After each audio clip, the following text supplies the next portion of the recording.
Students, welcome to my YouTube channel. आज की video में हम लोग देखने वाले हैं जैसे कि कुछ महत्वपूर्ण परिभाषा। लेकिन इसके पहले मैं बता दूं कि आज जैसे कि मंडे है और मंडे को हम लोग जानते हैं कि 9th और 10th के मैथमेटिक्स को हमें पढ़नी है। इसके पहले मैं बता दूं कि आपको मैं 9th और 10th के मैथमेटिक्स में बस कुछ सिंबल, बेसिक सिंबल्स बता के छोड़े थे। लेकिन आज हम लोग जानेंगे कुछ जैसे कि महत्वपूर्ण डिफरेंशियल मैथमेटिक्स का। और इसको जानने से पहले मैं ये बता दूं कि ये देखिए, ये जो वीडियो है ना, ये 9th और 10th दोनों के लिए ही फिट है और दोनों के लिए ही काम करेंगे।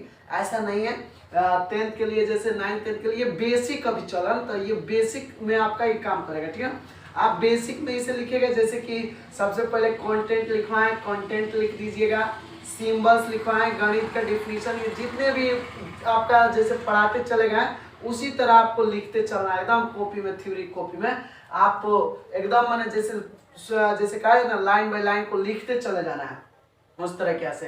तो अभी तो जैसे कि 9th और 10th के लिए दोनों के लिए वीडियो है, आप इसे ध्यान से पढ़िए, वीडियो को इसे पूरे अंत तक देखिए, क्योंकि अगर बढ़िया से पढ़नी है तो हर हवा में पढ़ाई करनी है तो फिर कोई बात नहीं है। लेकिन अगर बढ़िया से पढ़ाई करनी है तो पूरे इस वीडियो को अंत तक देखिए। और कोई भी इसमें थोड़ी सी डाउटेबल बात अगर आपको लग रही है तो आप इस कमेंट बॉक्स में जरूर लिखें और सेंड कीजिए कि सर यहाँ प्रॉब्लम है, मैं उसे जरूर मतलब कि अपने दिल से कर रहा हूँ, उसको जरूर सेटिस्फाई करा के जाऊंगा। ठीक ना, तो चलिए हम लोग अपने आते हैं टॉपिक पर, जैसे कि कुछ महत्वपूर्ण परिभाषा मैथमेटिक्स का है। ये आप छोटे से क्लास में जानते होंगे, छोटे से क्लास तक पढ़ते ही आ रहे होंगे, जैसे कि जोड़ घटाव किसे कहते हैं, गुणा भाग। और आज मैं उसी वीडियो को लेकर, उसी बात को लेकर चला हूँ आपके सामने, तो ऐसे भी जान लीजिए। अगर मान लेते कि मस्तिष्क से उतर गया हो या ध्यान से उतर गई हो तो इस बातों को चलिए जान लेते हैं। आप अपने कॉपी में नोट रखिएगा, बहुत ही कारगर सिद्ध हो सकती है ये।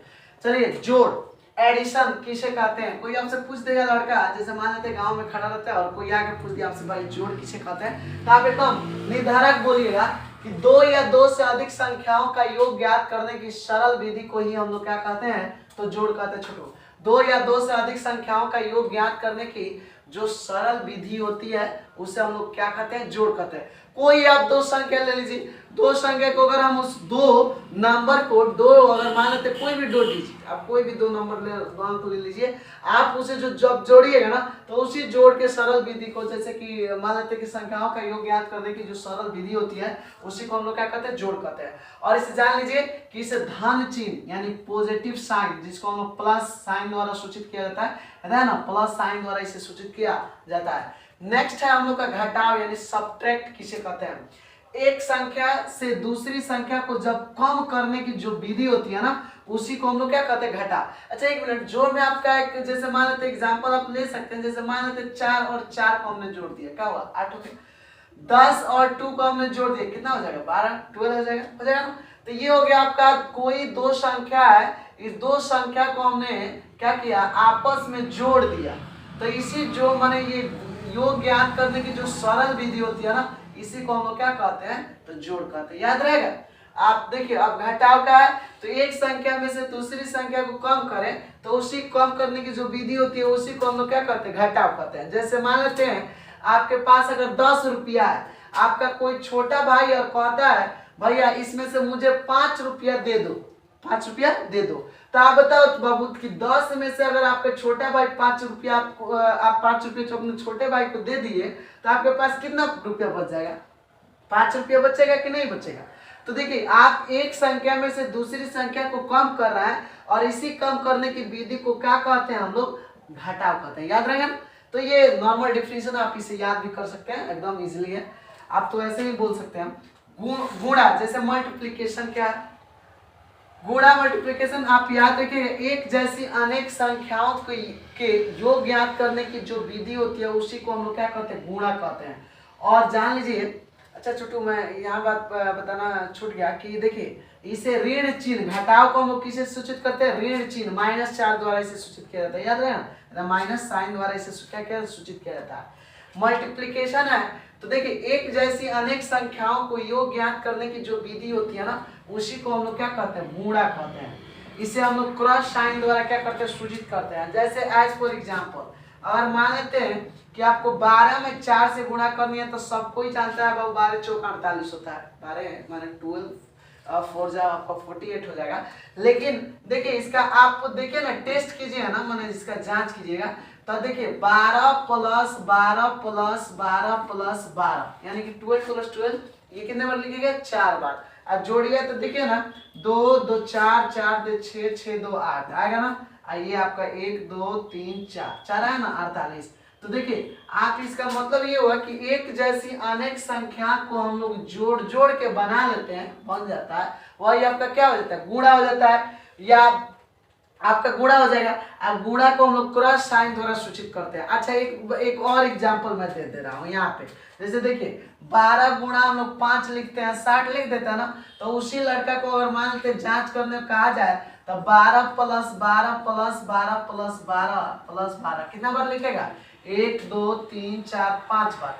जोड़ेगा तो कितना आएगा 60 आ रहा ना। तो देखिए एक जैसी अनेक, इसका मतलब हुआ आपको जितना बार गुणा करने का, उसका मतलब ये हुआ कि वो संख्या उतना बार जुटेगी। और वही से अपने एक जैसी अनेक संख्या जब आपस में जुड़ती है तो उसी को हम लोग क्या कहते हैं, गुणा कहते हैं। याद रहेगा ना। तो देखिए जोड़ घटाव और गुणा, ये आपको हम 3 चीजें अभी बता दिए, ठीक ना। इसके बाद हम लोग पढ़ने वाले हैं जस्ट, और अभी देखते जाइए कि क्या हम लोग पढ़ने वाले हैं, ठीक ना। तो हम लोग अभी देखे कि गुणा तक, कि गुणा का डिफिनेशन क्या होता है। अब हम लोग देखने वाले हैं बाबू कि भाग, डिवाइड क्या है। चलिए देखिएगा डिवाइड। अगर आपसे कोई पूछे डिवाइड क्या है तो कहिएगा एक संख्या दूसरी संख्या में कितनी बार शामिल है, मतलब कि कॉमन, उसी को हम लोग क्या कहते हैं, उसे ज्ञात करने की विधि को ही हम लोग क्या कहते हैं, भाग, डिवाइड कहते हैं। और इसे भाग चिन्ह, ये इस चिन्ह भाग का चिन्ह है, साइन का, भाग का जो साइन होता है आपका, भाग का साइन ऐसे होता है, याद रखिएगा। ये भाग का साइन है, ठीक ना। ये गोला वाला नहीं, उसके अंदर वाला वो भाग का साइन है। और इसे भाग साइन है, माने इसे भाग चिन्ह यानी डिवाइड साइन द्वारा सूचित किया जाता है, ठीक ना। देखिए एक संख्या दूसरी संख्या में कितनी बार शामिल, जैसे मान लेते हैं कि 4 से हमें 16 में डिवाइड करना है, तो ये 4 का पार्ट मतलब 4 का टेबल हम लोग 4 बार पढ़ देंगे तो ये 16 आ जाएगा नहीं यार। तो 4 इसमें कितना बार, मतलब 4 का टेबल इसमें कितना बार में शामिल है, तो 4 बार में शामिल है। जैसे किसी लड़का को कहा जाता है, जैसे मान लेते सपोज दैट कि अगर कहा जाए कि बाबू 10 में 2 से भाग दो, 10 में 2 से, तो कभी कभी मान लेते उल्टा लिख देते, तो ऐसा नहीं, 10 में 2 से भाग देने का मतलब हुआ कि 2 से भाग देना, वो 2 कब नीचे रहेगा, ठीक ना। और मान लेते कि 5 में अगर हमें मान लेते 10 से भाग देना, 5 में हमें 10 से भाग देना, तो कब वो 10 कहाँ रहेगा, नीचे रहेगा। आप याद रखिए जिससे हमें भाग देना होता है वो कहाँ रहेगा, नीचे रहेगा, ये याद रखिएगा। इसमें कहीं भी आपका डाउट नहीं होना चाहिए। अब देखिए भाग ये डिवाइड हो गया कि एक संख्या दूसरी संख्या में कितनी बार शामिल है, उसे ही हम लोग क्या कहते हैं, उसे ज्ञात करने की विधि को ही हम लोग क्या कहते हैं, भाग कहते हैं, ठीक ना। इसे भाग चिन्ह द्वारा सूचित किया जाता है। कभी काल आपका जैसे किया जाता है, जैसे ऐसे कि मान लेते कि 2/3 दे देता है, माने 2/3 होल बट्टा आपका 4/3 दे देता है, तो लड़का सब मतलब कि भ्रमित हो जाते हैं कि इसको हम लोग क्या करें। तो कुछ नहीं करना है, बस आप एक ट्रिक याद रखिएगा, ऊपर नीचे ऊपर, जैसे ऊपर नीचे ऊपर, अब नीचे नीचे नीचे, 2 गुणा 3 और 3 गुणा 4, 3 से 3 कट गया, 2 दूना 4, ये हो जाएगा 1/2। और कीजिए तो 1/2 आएगा। अब कभी कभी जानते हैं क्या करता है, कभी कभी लड़कों को ऐसे करता है, लड़का सब समझ में नहीं आता, 2/3 और 4 दे देता है। अब वो क्या करता है, कब वो 3 नीचे ला देता है तो कब वो 4 को ऊपर ला देता है, समझ रहे हैं इस बात को। तो वो 3 ऊपर ला देते, कब 4 ऊपर ला देता है। तो ऐसा नहीं करना है। जैसे हमें क्या करना है कि हाई, जैसे कि होल बट्टा ये है ना, तो जब होल बट्टा ये है तो कहाँ उतर के चलाएगा, नीचे, तो 2 बट्टा हो जाएगा 12, काटेंगे तो 1/2। लेकिन अगर मान लेते कि 2 होल बट्टा अगर मान लेते 3/4 ऐसे दे दे, तो ये कहाँ चला जाएगा, 4 ऊपर, तो 2 चौका 8/3 हो जाएगा। ये एकदम ध्यान में रखिएगा, ठीक ना। तो ये हो गया हम लोग का भाग, और भाग का कुछ एग्जाम्पल हम लोग देख लिए। ये थोड़ा सा आपको मैं एडवांस बता दिया, क्योंकि आप जब मैथमेटिक्स बनाते हैं तो बहुत सारे प्रॉब्लम को आपको सामना करना पड़ता होगा, तो इसलिए आप ये जान लीजिए, वैसे ही कीजिएगा, ठीक ना। और देखिए इसे हम लोग भाग चिन्ह द्वारा सूचित करते हैं, तो आप यहाँ तक जान लीजिए। अब देखिए नोट यहाँ जो लिखे हैं ना, नोट यहाँ लिखे कि एक संख्या को दूसरी संख्या में भाग देने पर प्राप्त होने वाले परिणाम को निम्न नामों द्वारा जाना जाता है। जैसे मान लेते एक संख्या में अगर हमें दूसरी संख्या से भाग देना है तो वो निम्न नाम द्वारा जाने जाएंगे। जैसे मान लेते कि आप भाग देते हैं ना, तो जब एक संख्या में दूसरी संख्या भाग देते हैं तो बहुत सारे जैसे कि 4 आपको ये लगते हैं, एक साइड में होता है, फिर एक बीच में होता है, जगह लगता है, 4 जगह दिखाई देते हैं, एक स्पेस दिखाया कि साइड में, फिर एक साइड में, फिर एक नीचे होता है। तो भाई उसका क्या नाम है, तो उसी नाम को जानते हैं। देखिए पहला आपका होता है भाज्य, अभी क्लियर कर दे रहा है, खाली अभी आप डिफिनीशन समझिए। भाज्य डिवाइडेंट का है, तो आप डिवाइडेंट याद रखिएगा कि जिन संख्याओं को भाग किया जाता है, मतलब कि जिन संख्या को हम भाग करेंगे उसे ही हम लोग क्या कहेंगे, डिवाइडेंट यानी भाज्य कहेंगे। दूसरी बात, भाजक किसे कहेंगे, तो जिस संख्या से भाग दिया जाए उसे ही हम लोग क्या कहेंगे, डिवाइजर कहेंगे या भाजक कहेंगे, ठीक ना। भागफल किसे कहते हैं, तो भाजक से भाज्य में, माने भाजक से हम भाज्य में भाग दें और देने पर जो प्राप्त परिणाम, जो प्राप्त रिजल्ट आता है उसी को हम लोग क्या कहते हैं, भागफल कहते हैं। याद रहेगा ना। इसके बाद शेषफल, रिमाइंडर आपका एक बचता है। तो देखिए भाजक से भाग, मतलब कि भाजक से भाज्य में भाग देने पर, माने भाजक से हम किस में भाग दे रहे हैं, भाज्य में भाग देने पर जो आपका परिणाम बच जाता है उसे ही हम लोग क्या कहते हैं, शेषफल यानी रिमाइंडर कहते हैं। और जान लीजिए सबसे खतरनाक नोट है कि रिमाइंडर जो होता है ना, धनात्मक अंक होता है, शून्य हो सकता है, निगेटिव अंक नहीं होता है, याद रहेगा ना।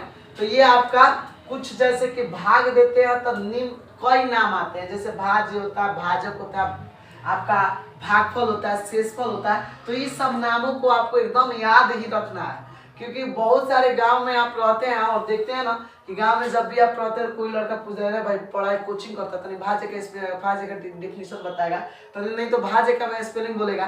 तो इस सब तरह का लड़का तो छोटा छोटा भूल जाने के लिए आपको क्वेश्चन पूछ देता है, तो उसे डरना नहीं है एकदम, माने आपको पढ़ना और पढ़ने के बाद उसको फेस करना है, ठीक ना। डर के आपको, डरने से कुछ नहीं मिलने वाला है। आप एकदम पूरे एकदम, मतलब कि कहा जाता है मेहनत से पढ़िए और कोई भी क्वेश्चन हो उसे पूछिए और बनाइए, और सामने वाला एक पूछ रहा है ना तो एक पूछ के उसका 4 क्वेश्चन आप उससे कीजिए, नहीं तो आपको उस पढ़े के लगा और एनी टाइम आपसे पूछते रहेगा, एनी टाइम क्वेश्चन, ठीक ना। तो ये आपका हो गया, ठीक ना। यहाँ पे भाज्य, भाजक और भागफल, शेषफल ये आपका हो गया। अभी इसको फाइंड आउट कर देना। अभी केवल हम लोग नाम जाने कि भाई 4 नाम से जाना जाता है, 4 नाम हो गया, इसका काम मतलब वो अभी क्लियर कर रहा है, ठीक ना। बस आप 1 मिनट के लिए रुकिए, बोर्ड को थोड़ा साफ कर लेते हैं, ठीक ना। तो देखिए वो का जैसे कि अभी आपको बताया ना कि 4 नाम है, तो 4 नाम कौन कौन भाई नाम है। तो देखिए आप ये जानते हैं ना, बीच वाला को कहते हैं भाज्य, क्या कहते हैं, भाज्य, एकदम याद रखना इसे। हेकरा को कहते हैं एकदम इसको भाजक कहते हैं, और हेकरा को कहते हैं भागफल, ठीक ना। हेकरा कहते हैं हम लोग शेषफल, यानी इसको रिमाइंडर कहते हैं। अभी सबका इंग्लिश लिख रहा है। इसको डिवाइडेंट कहते हैं, क्या कहते हैं, डिवाइडेंट कहते हैं, डिवाइडेंट याद रहेगा। इसको हम लोग डिवाइजर कहते हैं, डिवाइजर। और इसको हम लोग कहते हैं क्वार्टनेंट, क्या कहते हैं, क्वार्टनेंट। और इसको हम लोग कहते हैं रिमाइंडर, छोटू, क्या कहते हैं, रिमाइंडर। एक लड़का है और बड़ा विनम्रता से पूछा कि सर अगर मान लेते कि तनी भाजक का भाज्य दोनों एक के नाम हो तो निशा लग रहा है, इसी में सर हम तनी डिसमिस आ जाते हैं, इसमें याद करने का कोई तरीका नहीं है का। तो हम बोले सुन, या इसको याद करने का एक मात्र एक तरीका है, जानते हो का, इसको जैसे कि वो कौन लैपटॉप याद जाता है कि भाई भाज्य बीच वाला होता है कि किनारे वाला होता है, एकदम ये हो जाता है, ठीक ना। आप डिवाइड, इसका इंग्लिश लिख दिए हैं, इंग्लिश और सीबीएसई बोर्ड वाला लड़का वो एकदम माने कच कर लेता है, देखते देखते कच कर ला, बीच वाला डिवाइडेंट होता है क्योंकि वो इंग्लिश में रटता है और वो याद कर जाता है। हम लोग बिहार बोर्ड का जो लड़का होता है ना, वो भाज्य भाजक रटता है, भागफल शेषफल रटता है। तो देखो जो बिहार बोर्ड का लड़का है वो क्या करेगा ना, जैसे कि एकदम एक घटना बना के याद कर लेगा। और घटना जानते हो क्या है, या तो देखो आधा ज वाला अंदर, अच्छा पूरा ज वाला बाहर, एगो कौनो घटना बना के याद कर लेना। क्या भाई आधा ज है तो वो अंदर रहेगा, पूरा ज वाला है वो बाहर रहेगा, माने कौनो आपको एगो तरीका अच्छा लगे वो में से चुन लेना, आपको एगो अंदर एगो बाहर कर देना, ठीक ना। मन करे कि हम भाई आधा ज वाला अंदर रखे तो आधा ज वाला अंदर रखोगे, मन करे नहीं हम पूरा ज से याद करते, इतना ही दुनिया में फिट कर देना, जब पूरा ज होता है बाहर होता है। नहीं तो बकलोला की जान लो कि जाना से हम लोग भाग देते हैं ना, माने भाग जाना से देते हैं ओकरे को भाजक कहते हैं। आ जावना में भाग देते हैं ना ओकरे को भाजक कहते हैं, ठीक ना। आ एकरा से भाजक से भाज्य में भाग देने पर जौन है ना या रिजल्ट फेंक देता है ना ओकरे को कहते हैं भागफल। आ जौन है जब बच जाता है कुछ नीचवा माने कुछ मानते कुछ जैसे बच गया ओकरे को कहते हैं रिमाइंडर यानी शेषफल। याद रहेगा ना।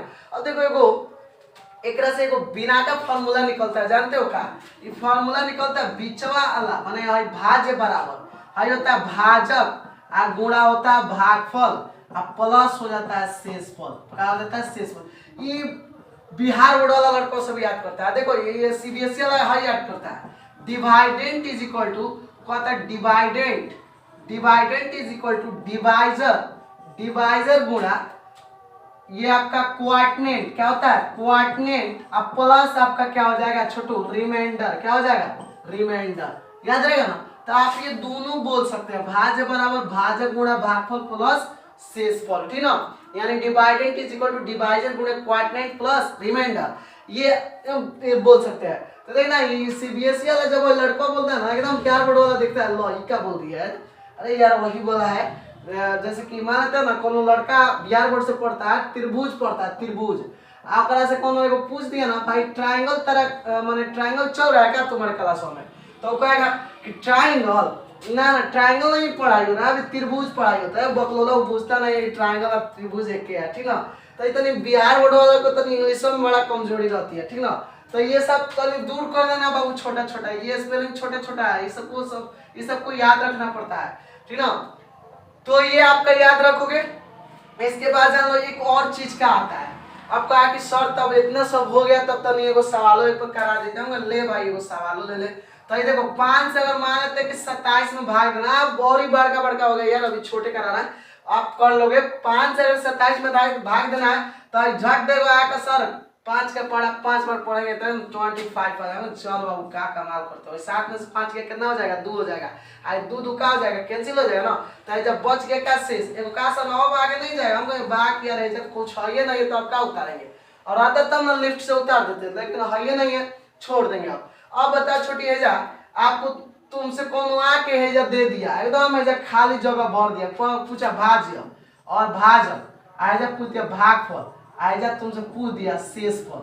अब कहा कि तुम ये भर के दिखा दो हमें से कितना। अरे ये तो एकदम फेंक देगा ये तुमने एक हाथ में काली उंगली से फेंक देगा। बताओ तो भाजक का मान कितना है? तो बाबू अंधारा वाला 27 हो गया। अब भाजक का मान कितना? हई भाजक हई 5। अभी ना कि दोनों देख रहा है तो कोनो एक उठा लेना। हई भाजक का मान है, ठीक ना। तो भाजक का मान है क्या? 5। अब भागफल का मान कितना है? 5 है। और शेषफल का मान है नीचवा टंगाया हुआ एकदम 2, ठीक ना। ना ऊपर जाए नीचे वही ना टंगाया एकदम ससुरी पर उसको 2 शेषफल 2 हो गए एकदम याद है ना। अब देखो एगो कहा कि सर तो ये तो हो गया तनी को प्रूफ करके दिखा दीजिए कि हमारा भागवत सही है। हम कहे चल भाई यो देख लेते हैं। हम लोग जानते हैं ना चूंकि भाज्य बराबर क्या जानते हैं? भाज्य बराबर भाजक गुणा भागफल प्लस शेषफल। भाजक गुणा भागफल प्लस शेषफल जानते हो ना। अच्छा आप जानते हो dividend is equal to divisor गुणा क्वार्टेंट प्लस रिमाइंडर। तो ये आगे पढ़ाएंगे और भी कुछ इसमें होता है आगे जाके जब जाओगे ना तो यूक्लिड विभाजन एल्गोरिथम यूक्लिड विभाजन पर मैं क्या तनी अलग हाई फाई पढ़ना होता है, ठीक ना। ये अभी छोटे अभी बता रहे हैं, ठीक ना। जब मैट्रिक का सिलेबस पढ़ाएंगे तब बताएंगे। तो हाई ले भाई 27 भाई बीच वाला कितना है? 27 है ना भाज्य बराबर। तो भाजक का मान कितना? 5 है। अब भागफल का मान कितना? 5 है। और शेषफल का मान कितना? 2 है। एकरा को हल करेगा तो कितना मिल जाएगा? 27 जो किसके बराबर है? भाजक बराबर है ना। यानी कि ये हमारा सवाल बनाया हुआ क्या है? सही है।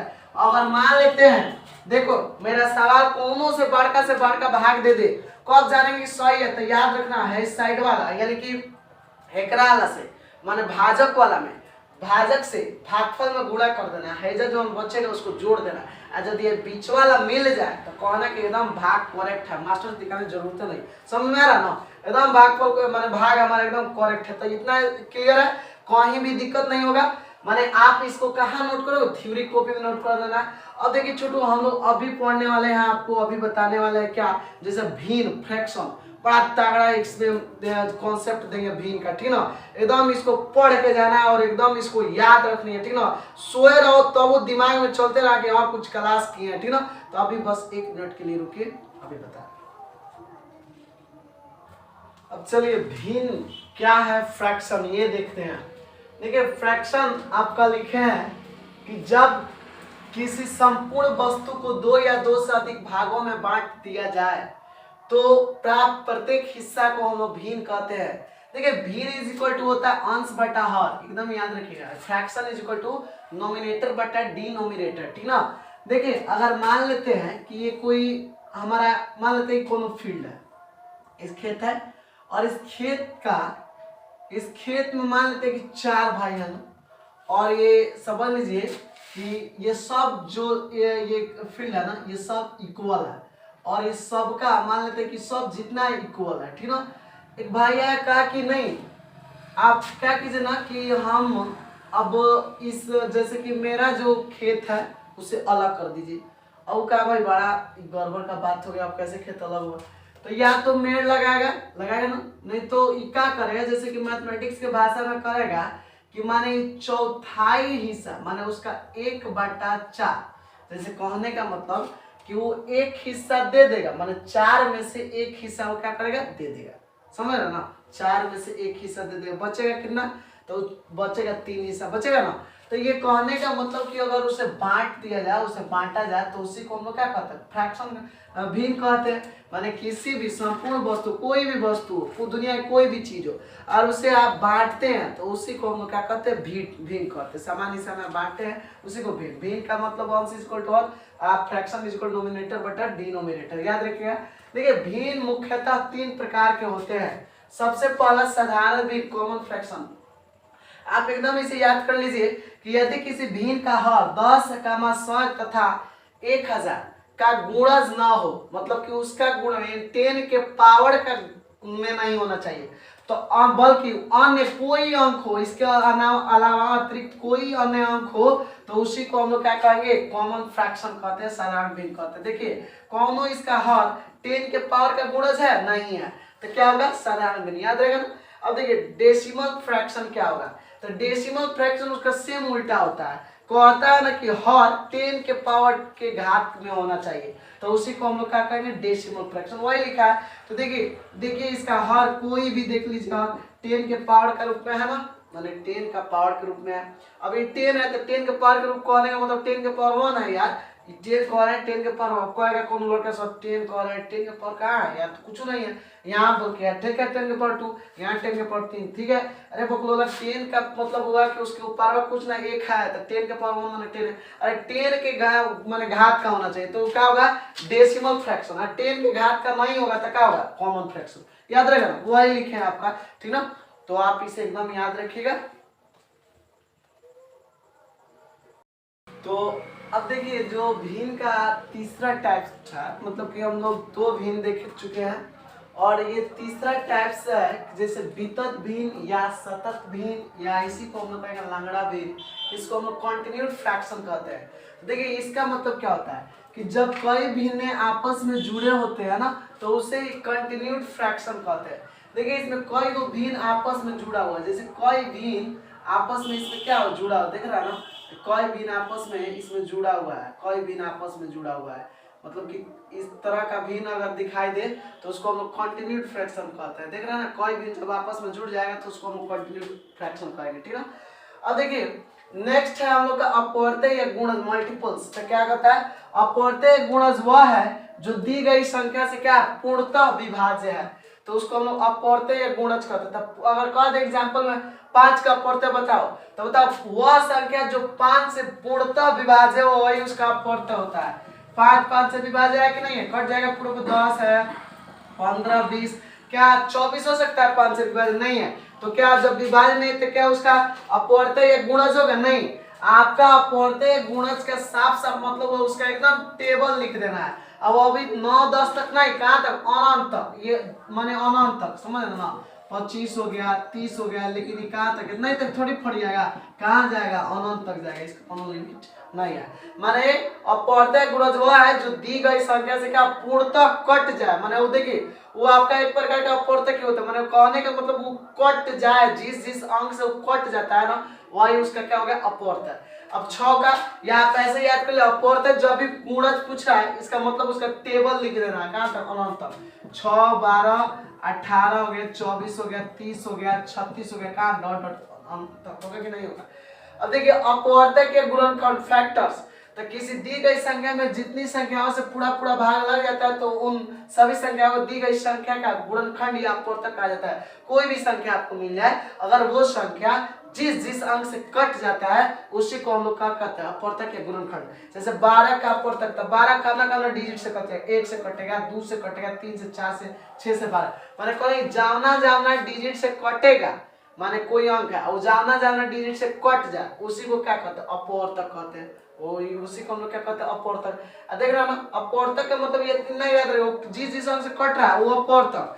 आप अपवर्तक याद रखिएगा, उसका एकदम टेबल आपको लिख देना अनंत तक, वो आपका अपवर्तक हो गया, ठीक है। उसका मतलब ये कोई भी डिजिट कट रहा है जिस अंक से, मैंने यहाँ जो लिखा है जिस अंक से कट जा रहा है वही उसका अपवर्तक हो गया, मैंने कहा है ना पूर्णतः विभाज्य हो। तो अपवर्तक जब भी पूछे तो उसका आपको टेबल लिख देना। अपवर्तक जब भी पूछे ना तो जान लेना है कि वो काम अंक से कटेगा वही लिख देना। जैसे 15 का किससे कटेगा, 1 से कटेगा, 3 से कटेगा, 5 से, 15 से, एक 15 से कटेगा नहीं कटेगा, तो बस उसका उतना ही अपवर्तक हो। अब देखिए यहाँ बहुत खतरनाक लिखे है बात, महत्तम सम अपवर्तक हाईएस्ट कॉमन फैक्टर, या एकरे को कहते हैं HCF, या एकरे को शॉर्ट में मौसा हिंदी नाम में कहते हैं, ठीक ना।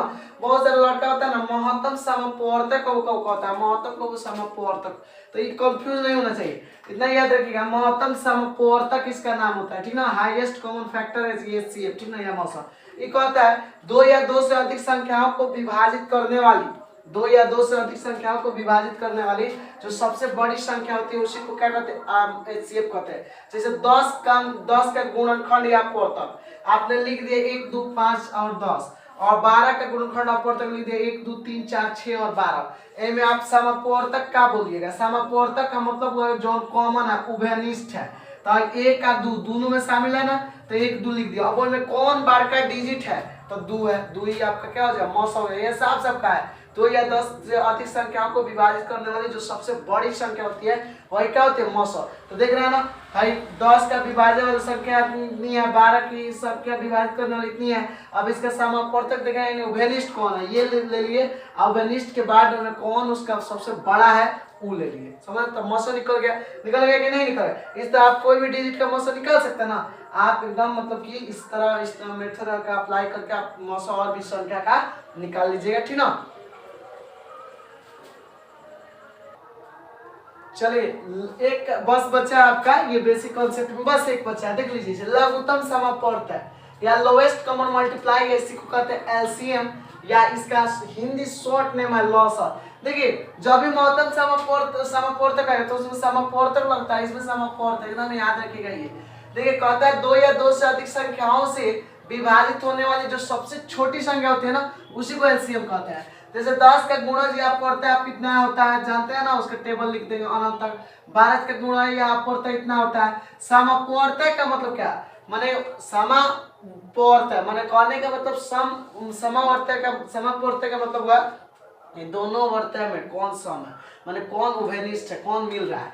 तो देखिए 60 और 120 जाएगा ना, 60 है 112, 60 12 120 ये सब मिलेगा, 60 120, ठीक ना। तो इन दोनों में आपका सबसे छोटा डिजिट कौन है, 60 है, और ये आपका 60 क्या हो जाएगा, लॉसा हो जाएगा, ठीक ना। एक मिनट, तो ये आपका 60 क्या हो जाएगा, लॉसा हो जाएगा। यहाँ तक मतलब कि ये आपका लॉसा हो गया, ठीक है ना।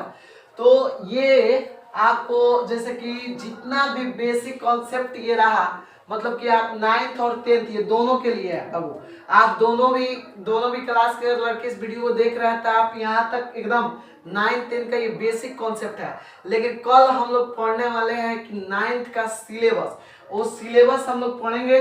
जैसे फर्स्ट जो चैप्टर हम लोग का वास्तविक संख्या रियल नंबर, उसका थ्योरी पढ़ेंगे लोग, ठीक ना। और 10th क्लास के जो लड़के हैं उन लोग के लिए भी हम लोग क्या पढ़ेंगे लोग, जैसे कि उन लोग के लिए भी हम लोग क्या पढ़ेंगे, जैसे जो रियल नंबर फर्स्ट चैप्टर है वही हम लोग पढ़ेंगे। लेकिन जान लीजिए अगर 10th क्लास के जो भी लड़के हैं उन लोग को जैसे कि मान लेते कुछ और डिफिनेशन की जरूरत है तो 9th का क्लास जो आपका क्लास कल थ्योरी का जो चलेगा उससे आप देख सकते हैं। थोड़ी सी आपका 2 मिनट और भी समय लेंगे और वो जान लीजिए क्या आपके लिए है कि देखिए आप जैसे कि मान लेते हैं कि कोई भी अगर आप पढ़ाई कर रहा है, पढ़ाई कीजिए एकदम, मतलब कि अपना एक रूटीन शेड्यूल होना चाहिए कि हमें पढ़ना कैसे है, ठीक ना। जैसे कि आप भी जानते हैं कि जैसे कि जब सीता जी को मतलब कि यहाँ पर लाया गया था, मतलब कि जब उनको अपने राम जी अपने यहाँ ला रहे थे, जब उनको जैसे कि रावण उन्हें कैद कर रखा था, जब वो यहाँ के लिए आ रही थी, तो उस टाइम बंदर जितने भी होते थे ना, वो सब क्या होता था कि जैसे कि उनको आने के लिए पुल निर्माण में वो रास्ता बन रहा था, तो पत्थर सब बंदर ले जाकर रखते, माने हनुमान जी के जो सेना थे ना, वो बंदर सब ले जा रखते थे। उसके बाद क्या, उसमें गिलहरी थी, तो गिलहरी भी जानते हैं, तो गिलहरी भी छोटी छोटी जो ढेला, जो छोटी छोटी उसे जितनी अवकाश से चली जा सकती है वो रखती थी। और तब क्या हुआ ना कि बंदर है उसको उठा के फेंक दिया, और फिर आवाज थोड़ा हिती फेंकने से क्या होगा, पुल थोड़ी बन जाएगा, फेंक दिया। वो मर्यादा पुरुषोत्तम वो जो गिलहरी थी वो कहाँ जाके गिरी, राम जी के पास जाके गिरी। राम जी क्या किया ना, उसको मतलब कि हाथों से उठाया, और ऐसा माना भी जाता है इसी कारण कि जब हाथ से उठाया ना, तो गिलहरी के जो आप देखे होंगे उसके पीठ पे जो निशान होती है वो राम जी के मतलब कि हाथ का ही निशान है, ये माना जाता है, ठीक ना। तो जब उन्हें उठाने के बाद बंदर को फिर बुलाने के बाद पूछा गया, भाई देखो राम जी, तब मतलब कि बंदर को कहे कि देखो तुम्हारा शरीर है कि जो कहने का मतलब बड़ा है, तो जाहिर सी बात है तुम इससे ज्यादा काम करोगे। इसका शरीर तुमसे छोटा है, तो जाहिर सी बात है कम काम करेगी, लेकिन हाँ इसको भी तो मंजिल पाने की तलाश है कि नहीं है। मतलब ऐसा नहीं छोटी है तो इसका मतलब ये नहीं कि उसके पास कोई मंजिल नहीं है, कोई उसका एम नहीं, कोई उसका व्यू नहीं है, ऐसा नहीं। इसका मतलब कहने का मतलब मेरा मेन फंडा ये है कि आप देखना, कभी गांव में लड़के क्या होते हैं ना, कभी गांव में लड़के 8-8 घंटे क्या कहीं भी 8-8 घंटे 10-10 मिनट पढ़ लेते हैं, लेकिन क्या करते हैं नेक्स्ट डे से उतना पढ़ाई नहीं करते हैं, वो लगते हैं मेंटेन करना है 8 घंटे 10 घंटे। तो मैं ये नहीं कहता हूँ, आप गिलहरी की तरह देखते हैं ना, छोटे छोटे ढेलों को उठा कर रखती है, तो आप डेली कीजिए, मतलब कंटिन्यू, भले 2-3 घंटा पढ़िए लेकिन कंटिन्यू पढ़िए, समझ में आ रहा है। जब आप कंटिन्यू पढ़िए तो आपके अंदर क्या होगा कि आपके अंदर पढ़ने की स्किल आएगी। स्किल जब आ जाएगा तो आप कोई भी चीज को कर सकते हैं। तो कोई भी चीज छोटे व्यू से होता है, ये नहीं कि हम ज्यादा पहले बड़े ही पकड़ ले तो इससे होने वाली नहीं है। आपको जैसे कि मान लेते पढ़ने का रूटीन होता है, अपना शेड्यूल होता है, उस रूटीन के हिसाब से धीरे धीरे हम लोग पढ़ें और बहुत आगे तक तरक्की कर सकते हैं लोग, यदि आप रेगुलर है तो। क्योंकि मान लेते कि अगर इतिहास रचना है ना, अगर अपने आप को चमकाना है हीरे डायमंड की तरह, तो अब भी सूर्य की तरह अपने आप को तपाना पड़ेगा। और अपने आप को अभी नहीं तपाते हो, अपने आप को अगर अभी नहीं सींचते हो, तो याद रखना कि तब आपके अंदर वो चमक नहीं रहेगी और वो चमक आपकी नील हो जाएगी, वही किसी का जिंदगी का मोहताज बन के जीना पड़ेगा, ठीक ना। तो आप अभी से लग जाइए पढ़ाई में। अभी तो आपका ये बेसिक कॉन्सेप्ट खत्म हो गया, लेकिन हम लोग कल सिलेबस मतलब कि 9 का भी सिलेबस स्टार्ट और 10 का भी मैथमेटिक्स का सिलेबस स्टार्ट। तो अभी के लिए और आज के लिए इतना ही रहने देना है, लेकिन हम लोग कल के वीडियो में हम लोग मिलते हैं, जैसे कि सिलेबस स्टार्ट। और हाँ, आपसे एक बात है कि आप वीडियो देख रहे हैं तो थोड़ा सा लाइक शेयर और सब्सक्राइब कीजिए, कमेंट कीजिएगा सर यहाँ ये प्रॉब्लम जो भी नहीं होता है, कि आप रेगुलर रहिए, तब मजा आएगा पढ़ाने में भी।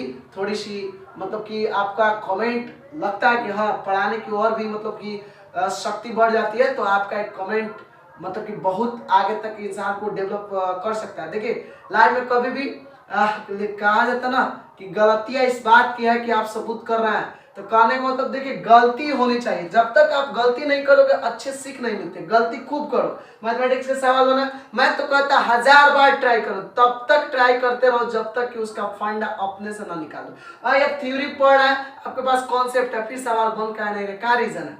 तो इसका मेन आपका रीजन फंडा यही कि आप सवाल को ट्राई नहीं करो, बल्कि आप देख रहे हो सवाल। देखने से नहीं, आप सवाल को रेगुलर लगे रहिए, उसमें सोचते रहिए भाई हाँ ये सवाल फंसा है, कैसे बनेगा। आप अगर मान लेते हैं कि सवाल बनाते गए कहीं भी मिस्टेक हुआ, उसको आप आगे बढ़िए कि हाँ कैसे बने, ठीक ना। तो बहुत ज़्यादा लेट हो चुकी है, वीडियो काफ़ी लंबी हो चुकी है, अब रहने देना आपको। लेकिन हम लोग कल के वीडियो में आपका जैसे चैप्टर स्टार्ट करेंगे वहाँ तक मिलेंगे, ठीक ना। तो आज के लिए इतना ही, बहुत बहुत धन्यवाद, शुभ रात्रि।